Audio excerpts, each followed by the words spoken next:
Saudação internauta, mais um vídeo aqui. Hoje estaremos comentando o capítulo 6 na nossa série, onde estamos comentando o Evangelho segundo Mateus, capítulo por capítulo. Hoje estaremos comentando aqui uma parte interessante, no capítulo 6. Esse capítulo 6 está dentro ainda da estrutura chamada Sermão do Monte, Sermão da Montanha, como comentamos no vídeo anterior. O vídeo anterior trabalhamos aí, ele trabalha a questão de alguns elementos importantes, né, sobre bem-aventurança, né, Makarioi, Roy.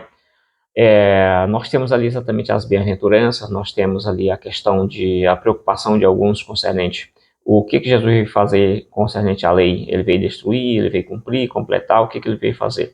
Então, aquela preocupação, né, uma preocupação voltada mais para ação, para a ação. E passamos agora para o capítulo 6, onde estamos mais na preocupação relacionada aos motivos, né, das ações que são realizadas ali. Bom, então nós temos aqui, nesse capítulo 6, né, quando olhamos ali no capítulo 5, versículo 16, temos ali algo que parece uma contradição com o capítulo 6, que lá vai falar exatamente que a vossa luz, né, então deixe a vossa luz brilhar diante dos homens, para que assim ele veja as vossas boas obras e glorifique o vosso Pai que está nos céus. Quando você chega no capítulo 6, é dito para você essas obras de justiça, você deve fazer no particular, no privado, no secreto, e não publicar, porque aí você vai perder o galardão.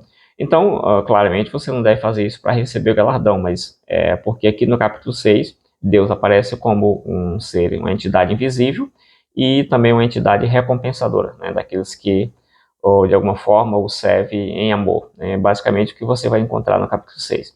Bom, feita essa primeira observação, o capítulo 6 é formado por 34 versículos, e esses 34 versículos eles são organizados em algumas perícopes que a gente pode observar, né, ao ler. Você pegar uma Bíblia aí, tem várias divisões desse capítulo 5, desse capítulo 6. Porém, entretanto, todavia, né, os elementos principais desse capítulo vão girar em torno do elemento do secreto e do elemento do público, né, o público e o secreto, o privado e o público, mais ou menos assim, né. Porque ali você vai trabalhar esses dois elementos. Quando você observa, por exemplo, a expressão que vai iniciar o capítulo 6, né, acautelai-vos de fazer as vossas obras ou as vossas obras de justiça diante dos homens para ser visto por eles. Então, se vocês fizerem isso aí, vocês já vão perder o galardão de vocês. Então, essa é a primeira observação que ele vai tratar. E então, no capítulo 6, ele vai introduzir três conceitos importantes: o conceito da esmola, o conceito da oração e o conceito do jejum, que são conceitos importantíssimos dentro do judaísmo, né?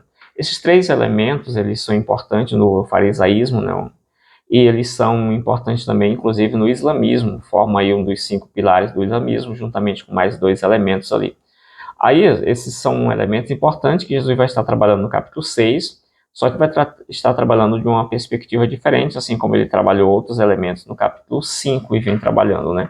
Sempre naquela perspectiva um pouco fora da curva. Eu diria que esse é o capítulo que, geralmente, aqui ele está buscando uma dependência exaustiva do Pai, né? Você tem que depender do Pai, o discípulo vai depender do Pai, né? Do seu Pai absurdamente, né? Em tudo, nos mínimos detalhes, não se preocupar com o que vai comer, com o que vai vestir, com nada disso. Esse é um capítulo que ele soa muito estranho numa sociedade capitalista, a qual está baseada no lucro, no capital, né, esses elementos aí. Então, claramente uma sociedade capitalista vai estranhar bastante esse capítulo aqui que fala contra o mamon, né, as riquezas, tal, essas questões. Então, realmente é um capítulo que um coach não pegaria para citar em uma palestra, né. Mas é isso, é um capítulo que nos chama a reflexão. Vamos avançar um pouquinho sobre ele. No capítulo 6, ele vai introduzir a ideia da piedade em secreto, e é na frase, exercer a vossa justiça, isso aí está dentro da estrutura do capítulo 6, versículo 1 ao versículo 6, né? O que seria exatamente essa ideia de exercer a vossa justiça, né? Exatamente um dever religioso, né? A gente pode dizer com uma devoção, uma caridade, né? Conforme comenta aí, por exemplo, Haroldo, né? Que é um tradutor também. Ele vai colocar nesse sentido, e aí você tem também outros estudiosos nesse sentido também, que exercer exercer a vossa justiça é exatamente uma atividade religiosa, né? Não aquela da religiosidade, do apego à religião, mas uma atividade realmente que de alguma forma vai demonstrar ali que você realmente é alguém que está preocupado com o elemento Deus, né? A sua devoção ali vai demonstrar exatamente isso, e não está preocupado necessariamente com o homem em si. Aí nós temos, nesse capítulo, vai ser colocados dois elementos importantes, a ideia do secreto e a ideia do público, né? E isso vai ser retratado com três elementos importantíssimos, que são os elementos que Jesus coloca aqui. Mateus coloca os ditos de Jesus, e ele vai citar os três elementos, o elemento da esmola, que ele vai dizer qual é a forma errada de dar esmola, né? Antes disso, existem comentaristas que dizem que esses três elementos que eu citei aqui, a gente vai estar comentando, eles estão relacionados com a tentação de Jesus do capítulo 4, uma vez que na esmola, Jesus poderia ter sido avarento lá, ele conseguido muita coisa, né? Avareza, né? Aquele apego exacerbado às riquezas e tal, mas ele não quis, né? E a questão da esmola aqui, ela tira do sujeito alguma posse que estava em sua mão, ele poderia ser avarento, fechar, mas ele delibera ali, ele libera na verdade, né?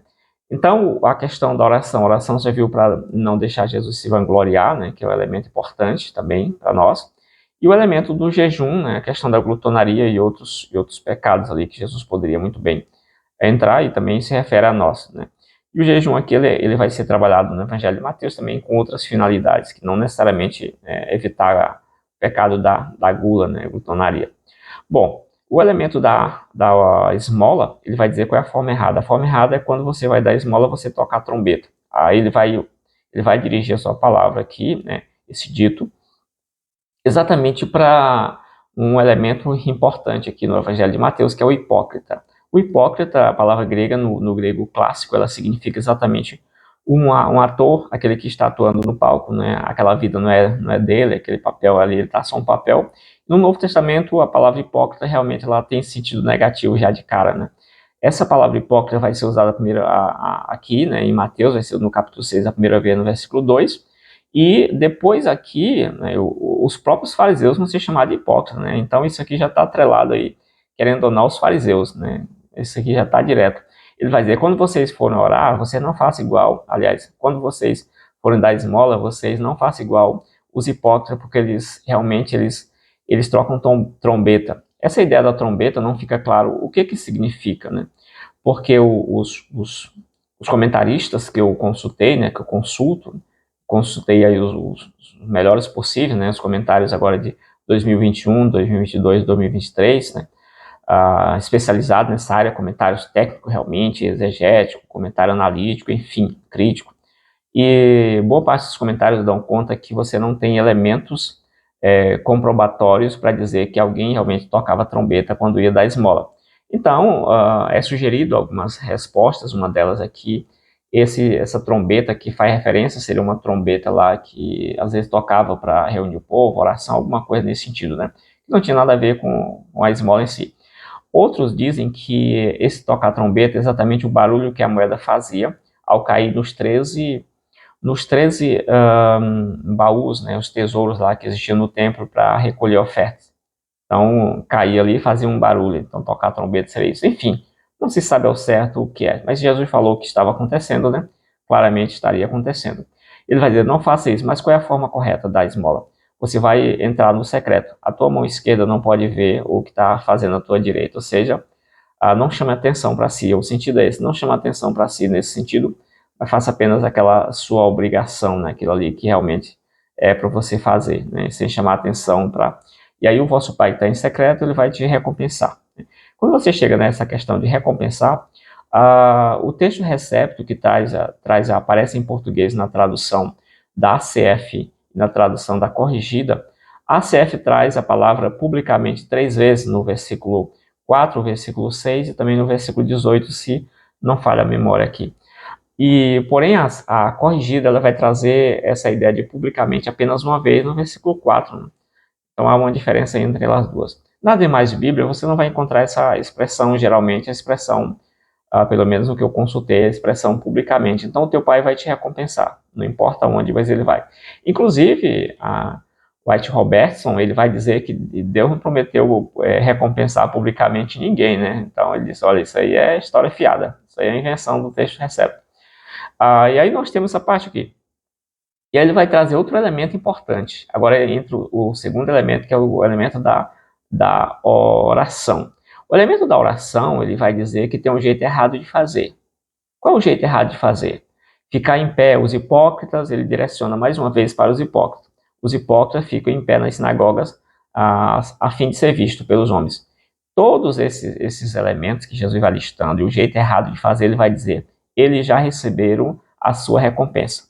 E quando você pega essa palavra de receber recompensa, isso aqui é um termo usado, né, para indicar que ele já recebeu o pagamento integral, seja pelo uso de preposição ou até mesmo da própria palavra, mas a ideia é que ele já recebeu o pagamento total. Né? É a ideia de alguém que vai fazer um show, o hipócrita no sentido do ator que faz um show, então no final ali, ele já recebeu todo o pagamento. Né? E ele vai trabalhando o jeito errado e vai mostrando qual é o jeito certo de fazer tudo isso aqui. Quando você vai para o jeito certo, e não que ficar em pé seja errado, ele não está condenando a posição, mas exatamente o motivo. Qual é o motivo de ficar em pé aqui? Né? Não a posição em si. Jesus orou de várias formas também, não, ele não estaria criticando isso aqui. Aí ele vai para a questão da oração, ele vai dizer qual é o jeito correto. O que eu devo fazer na oração? Ele vai dizer, entra no teu quarto. Né? Comentaristas chegam a dizer que esse quarto era o único quarto da casa que tinha chave, né? Um quarto escuro, sem janela, sem nada, enfim, só com uma porta ali que tinha chave, enfim. Mas são outros 500, né? Essa parte cultural aí a gente vê divergência bastante. E aí ele vai trabalhar essa ideia da oração. Como é o jeito correto? Entra no teu quarto, fecha a porta. O que eu devo dizer nessa oração? Eu devo repetir alguma coisa? Tem uma fórmula? Não, não tem a fórmula. Ele vai dizer, olha, não usei de repetição, assim como os gentios fazem. No versículo 7. Ele vai trabalhar exatamente o sentido negativo dos gentios. Mateus vai trabalhar o sentido negativo ali, o gentil no sentido negativo. Até mais ou menos ali o capítulo 11, capítulo 12, ele vai aliviar ali os gentios. Mas até lá, exatamente, falando mal dos gentios de alguma forma, né? Isso vai acontecer 2 vezes no capítulo 6. E aí ele vai dizer, olha, não usei de repetição como os gentios que fazem isso aqui. Essa parte de repetição, claramente Jesus não estaria condenando aqui a repetir algum padrão oração, alguma coisa assim, porque ele mesmo repetiu lá em Mateus capítulo 26, versículo 44. Ele repetiu a oração que ele havia feito, então não é esse sentido. Alguns comentaristas também, acho que é R.T. Lawrence, parece, né? Lawrence Richard, se não me engano, vai estar aparecendo para você aqui, talvez. Ele vai comentar que o sacerdote romano, né, aquele responsável pelo culto romano, ele tinha um monte de orações, de estruturas para repetir. Quando ele errava algum ponto lá, todo o culto deveria ser refeito, né? Então, Jesus saiu do âmbito do judaísmo e ele lançou para os gentios que têm essa repetição, essa questão. Mas, enfim, são questões, né? E aí nós temos aqui outro elemento importante, ele vai trabalhar isso aí e vai dizer qual é a forma correta da oração. Aqui ele vai fazer um corte, né, nessa parte e vai entrar exatamente o Pai Nosso. Né, que o Pai Nosso ele pega do versículo 9, né, até o versículo 15. Porém, a oração do Senhor ela vai desde exatamente o versículo 7. Aí no Pai Nosso ele vai estabelecer aqui. O Pai Nosso ele tem mais ou menos aí uns 7 imperativos, né? Se você quiser uma base para isso, né? Para quiser contar, né? Mais ou menos aí uns 7 imperativos. O próprio Chamberlain ele faz essa afirmação na página 110, né? E dentro dessa parte da oração, quando você compara com o texto de Lucas capítulo 11, versículo 2 ao 4, que é a parte que aparece, essa estrutura que a gente está comentando aqui, o objetivo, a razão pela qual temos essa oração Pai Nosso é porque os discípulos chegam para Jesus e dizem, Senhor, nos ensina a orar assim como João ensinou o discípulo dele. Aí Jesus vai estabelecer essa parte. Aqui em Mateus não, essa parte é introduzida dentro dessa estrutura aqui que Jesus está explicando essa parte aqui, esses elementos. Veja que ele está explicando, mostrando elementos comuns, mas ele está dando uma interpretação, qual seria a forma correta de fazer. E aí ele vai, esse Pai Nosso, né, que seria a oração dominical, ele vai começar no o Pater Remon, né, Entos ora nos, aquela parte conhecida, né, o Pai Nosso que está nos céus. Então ele faz primeiramente ali uma referência à habitação de Deus. Deus é nosso Pai agora, né, aí mais ainda, e ele habita nos céus. Ele vai trazer alguns elementos importantes, santificação do nome, chegada do reino também, o elemento da vontade de Deus que deve ser feito, um pedido para o mantimento, né, que dai-nos o pão nosso de cada dia, como a maioria ali, por exemplo, trabalhava, segundo aí citando agora Lawrence Richard, por exemplo, né? A maioria trabalhava ali em lavoura, coisa desse tipo, né? Plantação, ou então trabalhava para alguém e recebia o salário no final da tarde. Então, dá-nos hoje o pão nosso de cada dia. E com isso, poderia comprar, adquirir algum alimento para si. Então, aqui você tem esse pedido de mantimento. E o interessante é que depois desse pedido de mantimento, aí entra o pedido de perdão, né? E esse pedido de perdão do versículo 12, ele está condicionado necessariamente aos versículos 14 e 15. Perdoa as nossas ofensas, assim como nós perdoamos aqueles que não têm ofendido. Então, a condição, existe uma condição aqui para ser perdoado. Mas o foco não estaria na condição, apresentar uma condição. Isso aqui parece contradizer o elemento da salvação, a salvação que não depende de perdão, mas aqui claramente está sendo apresentado exatamente a vida já do salvo, né, do cristão em si, né, isso está muito de acordo ali com o que está escrito em Mateus capítulo 18. Se for para Mateus capítulo 18, versículo 15 ao 20, você vai entender um pouquinho dessa questão aqui. Então, o que está em jogo aqui, basicamente não essa troca, essa ideia de que para perdoar você tem que ser perdoado, mas que o perdão realmente não é um elemento de mão única, né, nesse sentido. E exatamente você precisa liberar esse perdão e na própria oração você já disse, perdoa assim como nós perdoamos. Então, se não há essa equivalência, os versículos 14 e 15 exatamente vão explicar isso aí. Não havendo essa equivalência, aí você já está complicado, né? E aí ele vai trazer exatamente o elemento, né? E fechar aqui, ó, a oração vai fechar aí. Livra-nos da tentação, né? E livra-nos do mal. É um livramento, né? O elemento da tentação, né? E o elemento do mal. Livra-nos do mal. Esse mal pode ser traduzido como mal ou como maligno, né? Não há perda de significado concernente isso aí. Então, basicamente, isso aí, e aqui finaliza a parte do Pai Nosso. E aí ele dá seguimento, introduzindo a parte do jejum, né, com a conjunção hot, que aparece 4 vezes no texto, uma das vezes ali que aparece, por exemplo, e quando jejuares. Então, o exemplo ruim, como que é a forma errada de fazer? É desfigurar o rosto, né, para dizer que está jejuando. Quem que faz isso aqui? Os hipócritas. Os hipócritas voltam a realmente a ser citado aqui por Jesus. Os hipócritas, eles fazem exatamente isso aí, para ser visto pelos homens. Então, eles mudam o rosto, fica ali com aquela cara de triste, né? Ah, tá jejuando, tá com fome, tá beleza. Então, é uma pessoa piedosa, para mostrar a piedade. Aí, quando você vai para Jesus, ele diz, ó, no versículo 17, ele diz, faça o correto. Qual é o correto? Unge a cabeça e lava o rosto. Não pareça a ninguém que você está jejuando.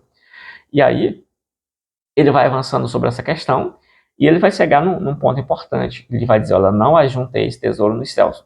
Ou seja, ali você tem um imperativo, né? Que o imperativo você precisaria ver se o imperativo está dizendo não faça uma coisa que você já está fazendo, ou não faça, porque ele é um imperativo presente.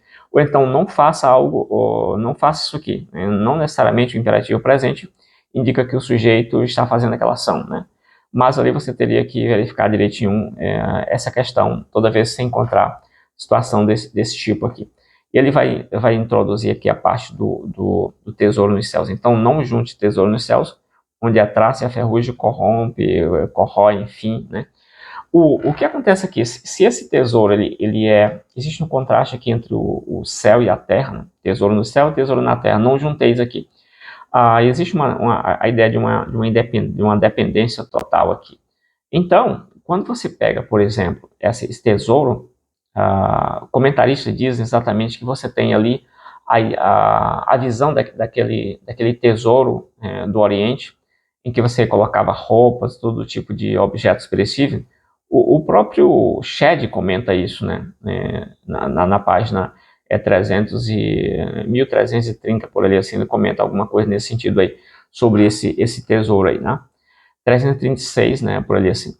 Aí ele vai dizer exatamente isso aqui. Aí você tem essa parte, não acumuleis tesouro. Então esse é um ponto que não coaduna muito bem com a sociedade capitalista, né? Aí você tem, por exemplo, o elemento aqui ele vai dar seguimento nos versículos 22 e 23, os olhos como a lâmpada do corpo, né? E aí esse é outro elemento, né? Se o teus olhos foram ruins, todo o teu corpo estará em trevas, né? Os olhos aqui. E aí você tem outro elemento que é muito importante, que é os dois senhores. Então, geralmente um servo, alguém poderia ter dois servos, mas um senhor não poderia, um servo não poderia ter dois senhores, porque ele poderia amar um e odiar o outro. Odiar no sentido, não é no sentido de ter raiva, mas é no sentido de que devotar-se mais, né? A ideia de se apegar mais. Então, o que está sendo colocado aqui? A lealdade, parte da lealdade é que está sendo exatamente trabalhada aqui. E aí você passando dessa fase, né? Essa parte aqui do Senhor, né, está se conectando com os versículos 14, né, os versículos 19 e 21, né, também aqui. E aí quando você vai para o restante do texto final, ali você tem 3 proibições: proibição de não ter uma vida ansiosa, né, ali realmente isso. Quanto à questão das vestes, né, comida e vestes também, ele vai citar as aves do céu. A ideia de ave do céu aqui, claramente, aves silvestres, né, em oposição a aves domésticas, são aves silvestres realmente, que em algumas culturas você poderia muito bem traduzir se fosse exigido por aves das árvores, aves do vento, enfim, dependendo da cultura, isso é possível fazer. E ele vai citar também a questão da comida, né? Não fique ansioso. São 3 proibições aqui, concernente à comida e também às vestes. Isso aqui está no versículo 31.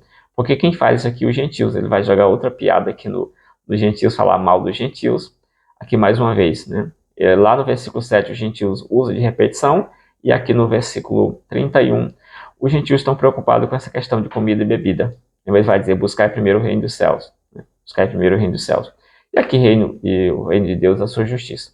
A verdade, o reino de Deus, né? Aqui é uma das poucas vezes que Mateus usa a expressão reino de Deus, aqui no versículo 33. E ele vai dizer, o dia da manhã vai trazer o seu mal. E mal aqui não é no sentido do diabo, são questões da vida, realmente. Então, a gente chegou aqui à parte de apresentação do capítulo, né? Só finalizar aqui a parte de algumas citações que a gente poderia fazer de autores concernente aqui para dar um reforço que a gente estava comentando, né? Sobre essa parte aí de Mateus, né? No capítulo 6. Bom, quando a gente pega, por exemplo, pegar alguns autores aqui para fazer essa parte, por exemplo, nós temos Charles Quadro, né, que é um comentário de 2023, ele fala que, por exemplo, Mateus ele é um testamento, né, ele é um testamento aqui, exatamente um testamento de Jesus. Em cada perícope, o Mateus ele vai mostrar quem é Jesus, ou então o que Jesus fez, ou então qual é a atitude que o discípulo deve ter diante daquilo que é apresentado. Né? O N.T. Wright, por exemplo, ele vai falar que no capítulo 5 nós estamos trabalhando um elemento mais da lei, no capítulo 6 estaremos trabalhando mais o capítulo ali de obrigação padrão, que é a esmola, a oração e também o jejum. O comentário de Alford, por exemplo, ele vai dizer, passamos das ações para os motivos. Né? E aí o outro comentarista vai dizer, o Jesus que Mateus apresenta, ele enfatiza atos, né? Ele enfatiza atos, sacrifícios no templo, né? Sacrifício no templo. E esses, aliás, atos que não exigem sacrifício no templo. E talvez ele estivesse aqui exatamente prevendo a destruição no ano 70. Né? Então, esses elementos que são colocados aqui, né, exigidos do discípulo, não são elementos que estão relacionados ao templo. E aqui também estaria talvez um antagonismo entre a sinagoga, né, a sinagoga e também a questão da igreja, ser um elemento importante que a gente poderia trabalhar aqui na parte.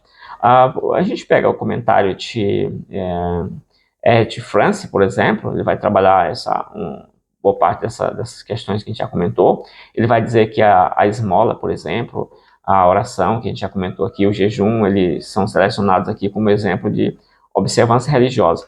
E esses três elementos, eles são requisitos proeminentes para a piedade dentro do judaísmo tradicional. Em relação aqui à vida, ele vai dizer também que a vida do discípulo ela é pública, porém essa parte mais piedosa, né? Isso não dá o direito que esse discípulo venha exibir a sua vida piedosa, né? E aí, para finalizar, nós temos o Lawrence, por exemplo, Richard, ele vai dizer que nesse capítulo 6, 2 coisas ficam evidentes. Que Deus é uma entidade invisível, né? Ele está no secreto e vai recompensar alguém. E que Deus é um Deus recompensador, é um Deus que recompensa todos aqueles que o servem em amor. Então, nesse capítulo, fechando aqui, você tem a ideia do particular, né? Você vai fazer tudo em secreto, porque o teu pai, que está vendo tudo em secreto, ele vai te recompensar de alguma forma. Quando você faz publicamente, você já está recebendo um aplauso, logo, o teu pai que está no céu não tem nenhum tipo de responsabilidade em relação a você. Então, basicamente, isso. Espero que você tenha gostado. Comenta aí se gostou. Algum ponto que você gostaria de comentar, que era importante, talvez eu não tenha tocado nele aqui. Comenta aqui, deixa os comentários. Quer que eu siga aí na série comentando o capítulo 7? Comenta aí também. Valeu!